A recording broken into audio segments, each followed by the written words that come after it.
Labą dieną. Sveiki. Dar viena laida. Iš atvirų metalų dirbtuvių.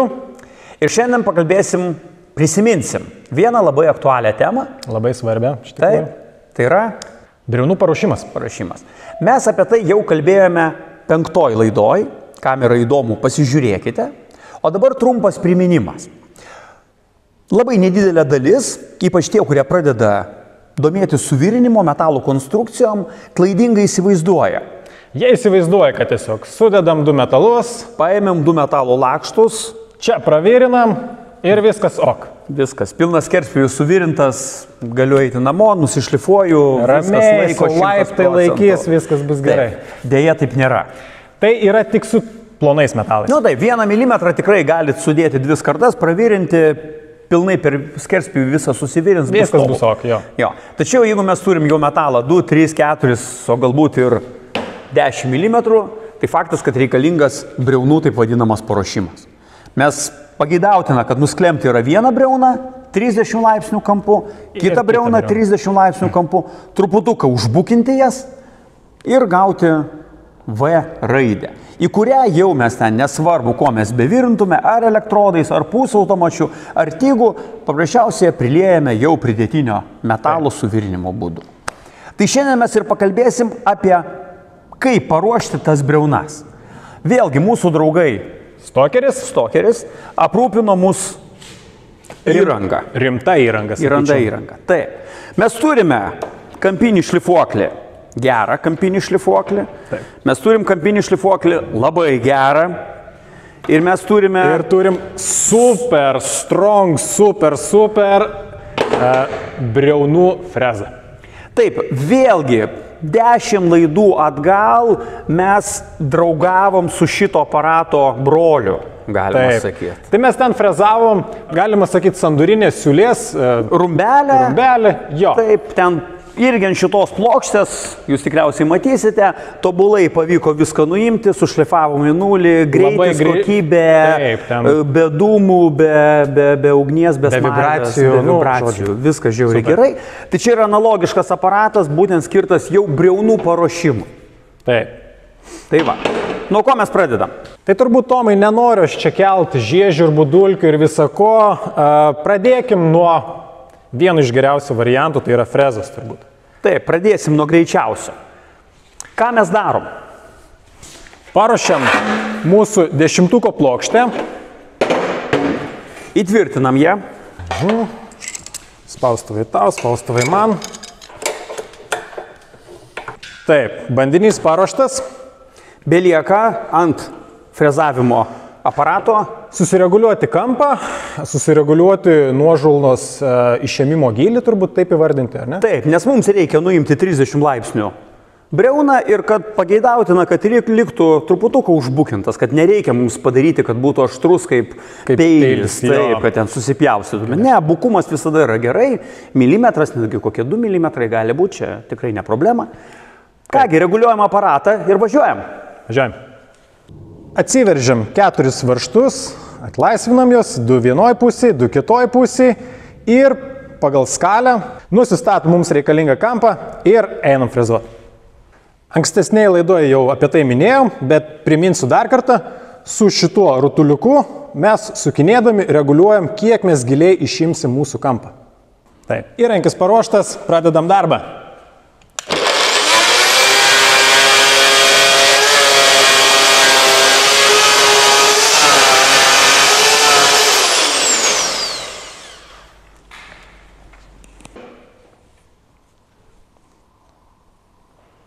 Taip, gavome tobulą 30 laipsnių kampą ir tuo pačiu pavyko išgauti užbukinimą. Apie 1 ar 1,5 mm. Kągi, buvo vienas malonumas vėlgi stebėti, kaip Gvidas frezuoja be dūmų, be dulkių, be žiežirbų, be ten sparvės nuo abrazyvo. Tobulai viskas gavosi, Gvidas kaip ir paminėjo, pavyko taip aparatūrą susireguliuoti, kad gavome privalomą dar užbukinimą apie 1,5 mm, tai kad viskas yra nuostabu. Ir iš tikrųjų nepervargu.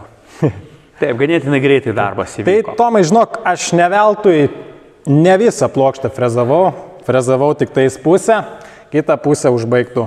Aš šito ir bijojau, nes dabar reikės su kampiniais šlifuokliais bandyti pakartoti tai, ką Gvidas padarė labai greitai ir kokybiškai. Na nieko, pabandysiu. Nes vėlgi stokeris davė 2 kampinius šlifuoklius. Vienas yra geras, kitas yra labai geras. Vienas yra pigesnis, kitas yra brangesnis. 3 kartus. Tai nemažas. Rimtas vokiečių gamintojas Metabo. Bus iš tiesų labai įdomu pabandyti. Kodėl, Tomai, vienas pigesnis, kitas šiek tiek brangesnis? Na, padėk apsispręsti. Pirmas, kas krenta į akis, tai aišku galingumas. 1900 vatų ir 850 vatų. Tai vėlgi šitas daugiau nei 2 kartus yra galingesnis. Ir jeigu čia mes turime klasikinį kampinį šlifuoklį, kuriame iš naujovių tai yra sūkių reguliavimas, net sakykime, tai nėra naujovė, tai yra tik tai viena iš opcijų. Viena iš opcijų, tai yra vėlgi patogumas, dirbant tam tikrus įvairius darbus. Galbūt paminėkim tuos 4 ar 5 privalumus, ko neturi mūsų mažasis Metabo kampinis šlifuoklis. Tai turbūt viena iš pagrindinių ir man labai patinkanti opcija, tai yra elektroninis sūkių palaikymas. O kas tai yra? Principas yra toks, kada aš šlifuoju metalą, atitinkamai abrazyvinis diskas kimba prie metalo, apsukos mažėja, rotorius pradeda lėčiau suktis, lėčiau yra aušinamas variklis. Ir jis kaista. Jisai pradeda kaisti ir iš karto didėja tikimybė, kad jisai man perkais. Jo. Tai šitas yra labai gerai. Kitas momentas, vėlgi dirbant su abrazyviniais diskais, jų didžiausias efektyvumas atsiskleidžia tuomet, kai jie pastoviai dirba tom pačiom apsukom. Vėl, jeigu mes turime klasikinį kampinį šlifuoklį, prispaudė, apsukos nukrito, kad ir koks tobulas bebūtų mūsų diskas, jis jau taip nebeveiks. Jisai taip nebeveiks. Jisai turi pastoviai dirbti tam tikrom apsukom.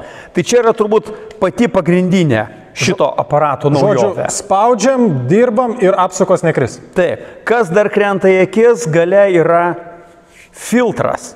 Papildomai, vėlgi dirbant su abrazyvu, su metalo dulkėm, ypač su aliuminio, labai aliuminio dulkės yra traukiamos į variklį, prilimpa, įvyksta trumpas jungimas, kaista, aparatas sudega. Tai mes šį galim čia turbūt išsiardyti. Jisai plius yra keičiamas, taip, mes galime vėl jį pasikeisti, labai fainas. Tikrai naujovė, nemačiau tokio dalyko niekur. Dar geras dalykas tai yra sankaba. Dažniausiai kas būna, pjauna metalą, užgnybo diskelį, reduktorius subirėjo, gerai, reduktorius nesubirėjo, tvirtas patikimas, sustojo variklis, užkaito, sudegė. Viskas, kampinį šlifuoklį galim išmesti. Tai va, tai čia yra sankaba, kuri prabuksuoja, sustrigus diskeliui ir tokiu būdu jinai išsaugo mūsų ir reduktorių, ir variklį nuo perkaitimo visų dalykų. Jo. Dar fainas dalykas yra, tai yra apsauga nuo perkaitimo. Jo, dirbam, kiaurą dieną dirbam, varom non-stop, kažkokius storus metalus dirbam, užkaito variklis, kas labai gerai, suveikia lemputę, mane įspėjo, kad variklis jau yra įkaitęs. Aišku, didžiausia klaida nedarykit, neišjunkit aparato, patrašalinkit apkrovą, leiskite varikliui padirbėti, pasisukti kampiniam šlifuokliui. Laisvaiga, kaip sakant. Taip, jisai atauš, lemputė užges ir galite sėkmingai tęsti savo darbus. Nu, tu čia labai fantastiškai papasakoji, tai aš dabar tikiuosi ir įrodysi visas tas kampinio šlifuoklio galimybės. Taip, tai faktas, kad renkuosi, vadinasi, šitą brangesnį, profesionalesnį variantą, nes šitas fainulis mažiukas, iš tiesų, aš labiau mėgstu šitos mažiukus kampinius šlifuoklius, nes jie yra lengvučiai, mažučiai, bet norisi išbandyti visas šitas nuostabės funkcijas. Tai mažiukas turbūt neturės šitų visų funkcijų. Jisai nieko neturi. Jisai neturi nei sūkių palaikymo, nei perkaitimo, nei filtro. Gerai, važiuojam, keičiam pjovimo diską į mūsų fibrą, taip, kas dar patogu, paėmiau, užspaudžiau, su pirštais atsukau. Nereikia jokio rakto? Nieko nereikia, jokių raktų. viskas, diską nuėmiau. Kita funkcija įdomi, tai yra svirtelė, paspaudus šitą svirtelę, mes galim keisti apsaugos kampą. Vėl tai yra fantastinis dalykas, nereikia bėgti kažkur pasiimti atsuktuvo, arba tas atsuktuvas būna kažkur numestas. Numestas arba pririštas su izoliacija prie mūsų laido, jisai ten kažkur voliojasi ir taip toliau. Fainas dalykas. Gerai, statom diską ir einam šlifuoti.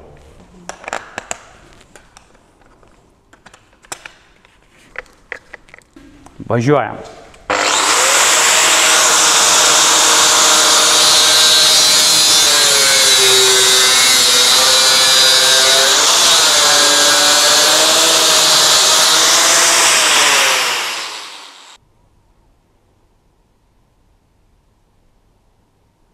Tai va, aš darbą baigiau.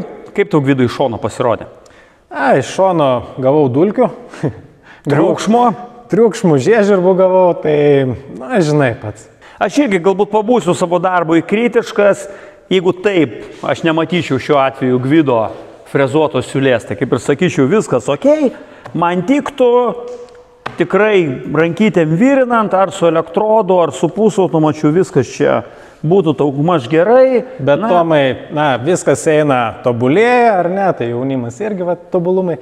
Ir maniškis variantas turbūt tobulai tiks automatizuotam kažkokiam suvirinimui. Taip. Taviškis, kadangi yra kažkokių pabangavimų. Taip, ir aš matau, banga yra dėl 30 laipsnių kampo irgi galima būtų diskutuoti, nes vietomis jisai yra, vietomis matau čia truputuką daugiau, galbūt atsivėręs. 32,5 man atrodo šitoj vietoje yra. Tai faktas, rankos yra rankos ir greitis. Kitas momentas greitis, net mes pastebėjom, kad vienintelis vėl, grįžtant prie kampinio šlifuoklio, tai dar maloniai nustebino, tai yra rankena. Visiškai nebuvo vibracijų. Okay. Rankena yra su demperiu, kur būtent nuo šlifuoklio, nuo pačio kampinio šlifuoklio visiškai į rankeną per amortizatorių. Tas yra gerai, nes jeigu, tarkim, reikėtų dirbti 6 valandas vos ne su kelių minučių pertraukėlę, tai tikrai tos vibracijos paskui iššaukia įvairias ligas. Taip, o šitas šlifuoklis, jisai būtent ir skirtas yra dirbti po 8 valandas per dieną. Tai jeigu jūsų darbas iš tiesų yra nuo ryto iki vakaro, jūs daugiausia šlifuojat ir galbūt tik kartais pavirinat ir atliekat kažkokias operacijas, tai jums reikalingas toks kampinis šlifuoklis.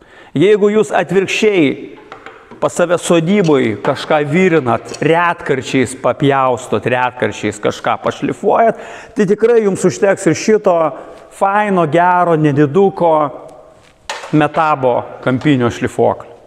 Na, o jeigu pas jūs yra rimta automatizuota gamyba, rimta įmonė. Taip, ir imam šitą rimtą daiktą ir nežaidžiam su kampiniais šlifuokliais, darom rimtai, kokybiškai, atsakingai.